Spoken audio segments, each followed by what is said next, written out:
नमस्कार, मी चंद्रशेखर पाटील, संस्थापक अध्यक्ष पुण्यश्लोक साम्राज्य संघटना, प्रदेशाध्यक्ष संघर्ष सेना। आज जिल्हाधिकारी कार्यालय येथे संघटनेच्या वतीने निवेदन देण्यात आलं।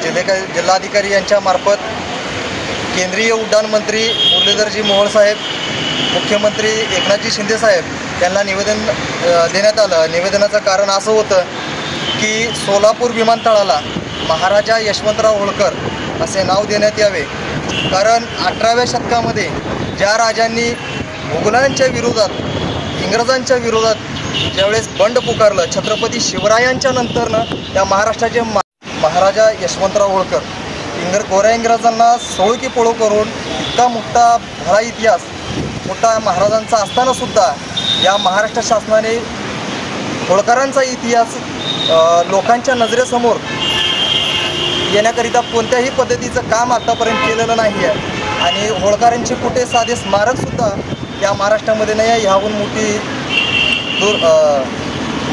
शोकांतिका या महाराष्ट्राची दुसरी कोणती नाही आहे। याच प्रश्नाचा अभ्यास आम्ही करून संघटनेच्या वतीने निवेदन देण्यात आलं की सोलापूर विमानतळास महाराजा यशवंतराव होळकर असे नाव द्यावं, अन्यथा संपूर्ण महाराष्ट्रभर नामांतराचा लढा संघटनेच्या वतीने उभा केला जाईल।